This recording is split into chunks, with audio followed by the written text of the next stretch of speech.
Welcome all of you in our today's session, and today our topic is preposition. But today I have taken three prepositions which usually confuse the students. How we use these three words in same parts. कैसे कि अगर मैंने time के साथ use करना है तो students get confuse कि इन कहाँ लगना है, ऑन, एट. इसके लिए I have prepared this pyramid. This pyramid has three parts: first, second, third. Okay? सबसे बड़ा पार्ट जो है उसमें मैंने in लिखा है, मिडिल पार्ट में on और लास्ट पार्ट में at. क्यों? आपको कॉन्सेप्ट क्लियर कराने के लिए. कैसे? अगर हम टाइम की बात करें तो टाइम में अगर मैं बात करूँ तो सेंचुरीज, और उसके बाद मैं बोलूँ मंडे, और उसके बाद मैं बोलूँ 8 AM. ठीक है? तो आपको पता लग गया ना कि इन तीनों में से सबसे बड़ा क्या है, मिडल में क्या है टाइम, और सबसे छोटा टाइम क्या हो सकता है. ठीक है?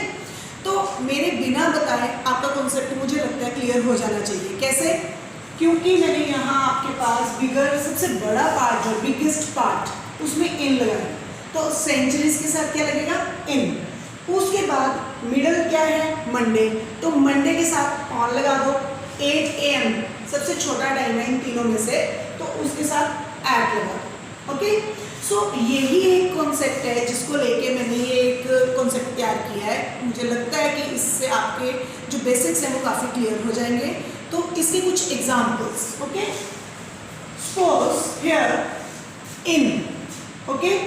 तो इन का यूज़ कहाँ कहाँ होता है ये आप माइंड में बिठा लो. This one, centuries. तो सेंचुरीज क्या है, जैसे हम कहते हैं the 1900s, decades the 90s, years 1990, 2000. Months का एग्जांपल क्या है, मार्च, जून. तो इसमें इन सब में क्या करना है, हमने इन लगाना है. ठीक है? तो we do have some more examples. ठीक है? वो एग्जाम्पल्स क्या है, अगर मैं बात करती हूँ वीक्स, 5 वीक्स, तो 5 वीक्स भी सबसे बड़ा पार्ट माना जाता है. इसको इसी कॉन्सेप्ट में लेना है, इनके कॉन्सेप्ट में. तो इसके साथ आएगा इन 5 वीक्स.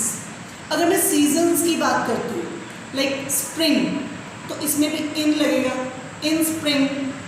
अगर मैं पीरियड ऑफ टाइम की बात करती हूँ लाइक अगर मैं कहती हूँ द फ्यूचर, तो उसमें क्या लगेगा, इन द फ्यूचर.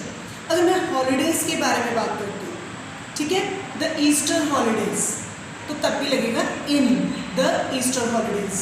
और उसके बाद अगर मैं पार्ट ऑफ द डे बात करती हूँ, ठीक है, जैसे मैं बात करती हूँ द मॉर्निंग, तो क्या आएगा, इन द मॉर्निंग. मीन्स जब आपके पास 1900s, हम कह रहे हैं कि द 1900s, तो उसमें भी आएगा in the 1900s. 90s, decades के बारे में बात हो रहा है, तो इन द 90s. और ईयर्स के बारे में बात हो रही है लाइक 1998, तो उसमें भी इन आएगा, इन 1998. अगर मार्च, जून, किसी मंथ की बात हो रही है तो वहाँ पे भी क्या आएगा, in March, in June, like that. Okay? So our next concept is, अब मुझे लगता है कि टाइम का काफ़ी कॉन्सेप्ट आपको क्लियर हो गया होगा. ठीक है? नेक्स्ट है ऑन. अब ऑन का यूज़ कैसे होना है, ऑन का यूज़ होगा सबसे पहले टाइम. तो टाइम क्या है, द वीकेंड्स. अगर मैंने वीकेंड्स के बारे में बात कर रही हूँ तो मैं बोलूँगी इन द वीकेंड्स.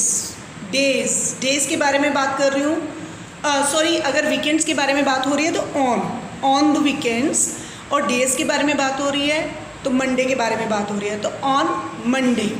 अगर डेट्स के बारे में बात हो रही है, जैसे मैं बोल रही हूँ कि 3 अप्रैल, 4 जुलाई, तो क्या आएगा, on 3 July, on 4 April. Okay? इसमें कुछ और एग्जाम्पल्स हैं, जैसे स्पेसिफिक डेज होते हैं. मैं कह सकती हूँ कि माई बर्थडे. ओके? तो क्या आएगा, on my birthday. Next, parts of the day. ठीक है? जैसे मैं बात बोल रही हूँ कि Sunday morning, I am not talking about Sunday, I am talking about Sunday morning. तो संडे मॉर्निंग के बारे में भी अगर बात हो रही है तब भी ऑन आएगा. अगर मंडे के बारे में बात हो रही है, संडे के बारे में बात हो रही है, तब भी ऑन. अगर उसका कोई पार्ट है, संडे मॉर्निंग, मंडे इवनिंग, तब भी ऑन है. क्लियर? Concept is at. अब जैसे हमें पता है कि पिरामिड में एट जो है सबसे लास्ट और छोटा पार्ट, ठीक है। तो इसमें अब छोटे क्या है, जैसे आवर्स हैं, पार्ट्स ऑफ द डे है, ठीक है, टाइम है। जैसे मैं बात कर रही हूँ कि आवर्स के बारे में 8 AM 8 PM, ठीक है, मिड नाइट, द मोमेंट। तो इन सब के साथ क्या लगेगा, eight 8 AM, at 9 PM, at midnight, at the moment. So I hope this video definitely help you to understand the concept of time, कि टाइम में हमने in, on, at का यूज कैसे करना है। In another video we would come to take with same prepositions in, on, at, but with the places, कि place के साथ इन, ऑन, एट का कॉन्सेप्ट कैसे यूज किया जाता है, इनको कैसे यूज किया जाता है सेंटेंसेस में। Hope this video definitely help you. Thank you and have a great day.